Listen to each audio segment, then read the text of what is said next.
ാണ് ആ വള്ളം മുമ്പോട്ട് നീങ്ങുന്നത്. ആ വള്ളത്തിൽ ഇരിക്കുന്ന ആൾക്കാരുടെ പ്രതീക്ഷ മൊത്തം ആ വള്ളക്കാരിൽ ഒറ്റയുള്ള വിശ്വാസത്തിലാണ് അവിടെ ഇരിക്കുന്നത്. അതുപോലെ തന്നെ നമ്മുടെ ജീവിതം എന്ന് പറഞ്ഞാൽ ഒരു തോണി പോലാണ്. കാരണം ആ തോണി ആ വള്ളം ഇങ്ങനെ പോകുന്നതിലേക്ക് അങ്ങോട്ടും മറിയാം അങ്ങോട്ടും മറിയാം, എന്ത് സംഭവിക്കാം, വെള്ളത്തോണി എങ്ങനെ വെള്ളത്തിൽ കയറാം. നമ്മുടെ ജീവിതം അതുപോലെ തന്നെയാണ് ഇരിക്കുന്നത്. നമുക്ക് എന്ത് അടുത്ത നിമിഷം സംഭവിക്കും നമുക്ക് അറിയാൻ പറ്റത്തില്ല. നമ്മൾക്ക് ദൈവത്തിൽ നമ്മുടെ ആശ്രയം എപ്പോഴും ദൈവത്തിലായിരിക്കണം. ദൈവത്തിൽ ആശ്രയിക്കുന്നതിന് വിഷമങ്ങളും പ്രയാസങ്ങളും ഇല്ലെന്നല്ല പറയുന്നത്. ദൈവത്തിൽ ആശ്രയിക്കുന്നവർക്ക് വിഷമങ്ങളും പ്രയാസങ്ങളും ഉണ്ട്.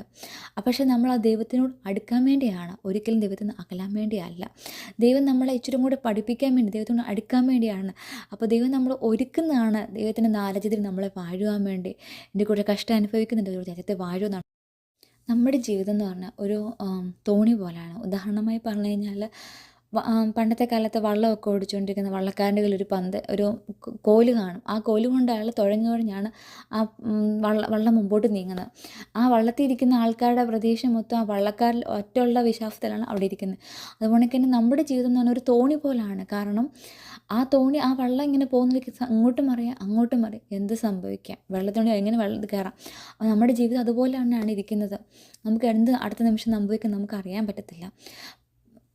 നമ്മൾക്ക് ദൈവത്തിൽ നമ്മുടെ ആശ്രയം എപ്പോഴും ദൈവത്തിലായിരിക്കണം.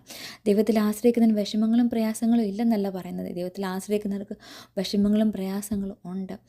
പക്ഷേ നമ്മൾ ആ ദൈവത്തിനോട് അടുക്കാൻ വേണ്ടിയാണ്, ഒരിക്കലും ദൈവത്തിൽ നിന്ന് അകലാൻ വേണ്ടിയല്ല. ദൈവം നമ്മളെ ഇച്ചിരി കൂടെ പഠിപ്പിക്കാൻ വേണ്ടി, ദൈവത്തിനോട് അടുക്കാൻ വേണ്ടിയാണ്. അപ്പോൾ ദൈവം നമ്മൾ ഒരുക്കുന്നതാണ് ദൈവത്തിൻ്റെ നാലജത്തിൽ നമ്മളെ വാഴുവാൻ വേണ്ടി. എൻ്റെ കൂടെ കഷ്ടം അനുഭവിക്കുന്നുണ്ട്, ഒരു രാജ്യത്തെ വാഴുമെന്നാണ്. നമ്മുടെ ജീവിതം എന്ന് പറഞ്ഞാൽ